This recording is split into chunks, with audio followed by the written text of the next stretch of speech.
আসসালামু আলাইকুম। আমার প্রাণপ্রিয় ভর্তি যোদ্ধা ভাই ও বোনেরা, আশা করি তোমরা সবাই ভালো আছো।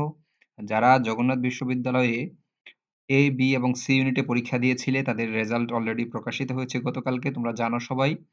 তোমরা অনেকেই রেজাল্ট পেয়েছো এবং কাঙ্ক্ষিত ফলাফল হয়তো অনেকেই পেয়েছো, আবার অনেকেই পাওনি।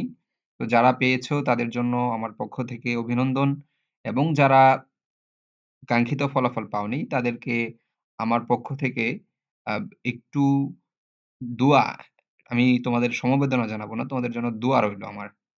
এই রমজান মাসে তোমাদের জন্য আমি দোয়া করছি যেন এই জগন্নাথে তোমরা চান্স না পেলেও তোমাদের জন্য ভালো কিছু অপেক্ষা করছে এবং তোমরা যেন আরো ভালো জায়গায় চান্স পেতে পারো। সেই দোয়াটাই তোমাদের জন্য করব। তো এর মধ্যে আমি একটা বিষয় খেয়াল করলাম তোমাদের ভিতরে এখনো অনেক কনফিউশন রয়েছে। যেমন হচ্ছে তোমরা এখন অনেকেই এটা নিয়ে ভাবছো যে, "ভাইয়া আমার তো সিরিয়াল একটু পেছনের দিকে ২০০০ এর কাছাকাছি বা ১৮০০, হ্যাঁ? বা ২ এর উপরে, হ্যাঁ? তারপর হচ্ছে তোমার আ এই যে ওয়েটিং পিরিয়ড বা ওয়েটিং লিস্ট কত পর্যন্ত থাকতে পারে, হুম?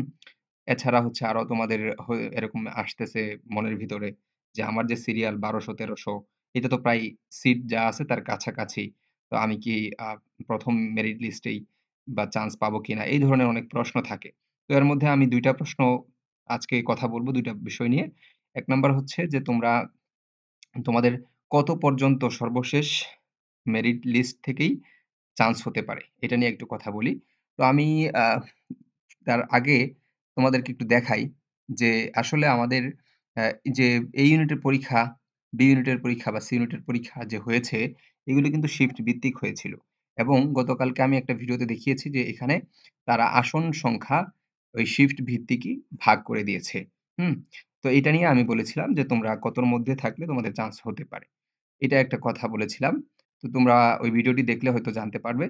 তো আজকে আমি একটু ওভারঅল একটা কথা বলছি যে তোমরা যারা এখনো কনফিউশন এ রয়েছো যে তোমার মেরিট যদি যেমন ধরো বিজ্ঞান ইউনিটে A ইউনিটে যারা পরীক্ষা দিয়েছো, তাদের থেকে ধরো আ তোমার সিরিয়াল ১২০০ বা ১৩০০ এরকম আসছে।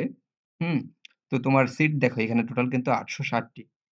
তুমি এখন চিন্তা করতেছো যে ভাই এটা ৮৬০ বা ৯০০ র কাছাকাছি সিট। তো আমার তো ধরুন ১১০০ বা ১২০০ আমার কি চান্স হবে কিনা? তো এই ধরনের কিছু তোমাদের কনফিউশন কাজ করছে। তো আমি বলতে পারি একদম আ কারেক্ট না হলেও মোটামুটি ঐরকমই যাবে যে তোমরা যারা ১৫০০ এর মধ্যে আছো, যারা ১৫০০ র মধ্যে আছো তারা মোটামুটি এটা ধরে নিতে পারো যে তোমার সাবজেক্ট আসবে, ১ম বারই আসবে। তোমার ওয়েটিং এ না থাকার সম্ভাবনা অনেক বেশি। ১৫০০ র মধ্যে যারা আছে তারা কিন্তু মোটামুটি ধরে নিতে পারো ১৪০০ বা ১৫০০ র মধ্যে যে আমার ওয়েটিং এ থাকা লাগবে না। আমার ১ম এই যে মেরিট লিস্টটা দিবে চান্স হওয়ার, সেটাতেই চান্স হবে। ঠিক আছে? এটা গেল হচ্ছে বিজ্ঞান ইউনিট নিয়ে কথা। আর আমি যদি একটু ডি ইউনিট নিয়ে কথা বলি, তো ডি ইউনিটের ৫৯০ টি সিট আছে টোটাল।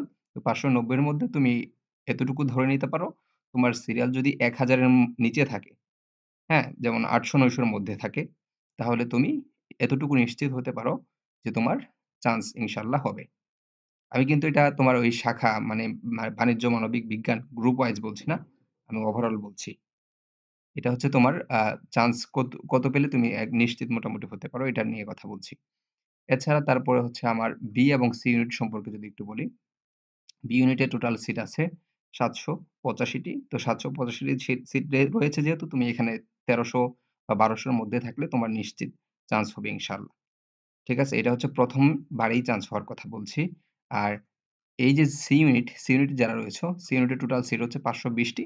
তো সি ইউনিটে ৭০০-৮০০ র মধ্যে, হ্যাঁ? ৮০০ বা ৯০০ র মধ্যে থাকলে তোমার চান্স ১ম বারেই হবে ইনশাআল্লাহ।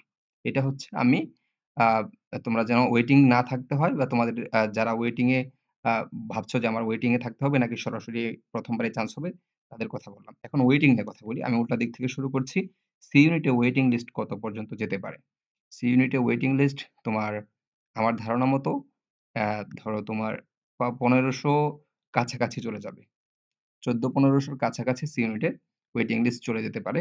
তো যারা ১৪-১৫০০ র দিকে আছো, তারা আশা করতে পারো যে আমি ওয়েটিং এ থাকবো এবং ওয়েটিং থেকে আমার চান্স হতে পারে। তো বি ইউনিট নিয়ে কথা বলি। বি ইউনিটে তোমার ওয়েটিং লিস্ট মোটামুটি ১৭-১৮০০ র মতো চলে যেতে পারে। ১৬-১৭০০ এরকম। তো তো সি ইউনিটে যারা হচ্ছে ১৬, ১৭০০, ১৮০০ এরকম আছো, তাদের ওয়েটিং লিস্ট থাকবে বা তারা ওয়েটিং এ থাকতে পারো এবং ওয়েটিং থেকে কিন্তু একটা সুযোগ রয়েছে জগন্নাথ বিশ্ববিদ্যালয়ে চান্স পাওয়ার। ঠিক আছে? আচ্ছা। আর এই যে এ আর বি ডি ইউনিট নিয়ে যদি বলি, ডি ইউনিটে হচ্ছে তোমার ৫৯০ টি সিট। তো ৫৯০ টির মধ্যে তোমার ওয়েটিং পিরিয়ড বা ওয়েটিং লিস্ট চলে যেতে পারে হচ্ছে আ মোটামুটি ১৩-১৪০০। ১৩-১৪০০ র মধ্যে বা হচ্ছে তোমার ১৩-১৪০০ না, আরো বেশি যাওয়ার কথা। যেহেতু তোমার সামনে অনেকগুলা পরীক্ষা আছে এবং জগন্নাথ বিশ্ববিদ্যালয়ে আ যেহেতু আগেভাগে পরীক্ষা নিয়েছে, সামনে গুচ্ছ আছে, তারপরে আরো বিশ্ববিদ্যালয়গুলো আছে। এগুলো যখন পরীক্ষা নিবে, তখন অনেকেই সেখানে চলে যাবে। সব মিলিয়ে তাদের ওয়েটিং লিস্ট আরো বাড়বে। মানে ১৮, ১৯০০, ২০০০ এর মধ্যেও চলে যেতে পারে। ঠিক আছে?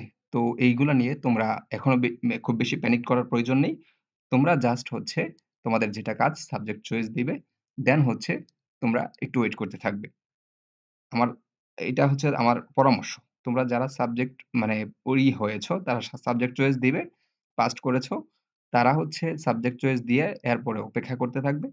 আশা করি তোমাদের ওয়েটিং একটু লম্বা সময় নিলেও তোমাদের ওয়েটিং থেকে চান্স হবে ইনশাআল্লাহ। তো এই ইউনিটের কথা বললে মোটামুটি সেম। এই ইউনিটে মোটামুটি ২০০০ বা ২২০০ পর্যন্ত চলে যেতে পারে বা তারও বেশি হতে পারে ওয়েটিং লিস্ট। তো ওয়েটিং এর জন্য ধরো তোমরা যারা ২২০০, ২৩০০, ২৫০০ পেয়েছো বা সিরিয়ালে রয়েছো, তারাও এটুকু আশা করতে পারো যে আমি ইনশাআল্লাহ ওয়েটিং এ হয়তো থাকবো এবং ওয়েটিং থেকে তোমার চান্স হবে। তো এই ছিল মোটামুটি এই ২ টা বিষয় নিয়ে কথা বলা। আশা করি তোমরা ক্লিয়ার হয়েছো। আরো কোনো প্রশ্ন থাকলে অবশ্যই আমাকে জানাবে, কমেন্ট করবে অথবা আমার Facebook পেইজে তোমরা হচ্ছে আ মেসেজ দিয়ে জানাতে পারো। কোনো কনফিউশন থাকলে, কোনো প্রশ্ন থাকলে। আর অবশ্যই আমার চ্যানেলটি সাবস্ক্রাইব করে সাথে থাকবে। তোমাদের জন্য দোয়া রইলো। আল্লাহ হাফেজ।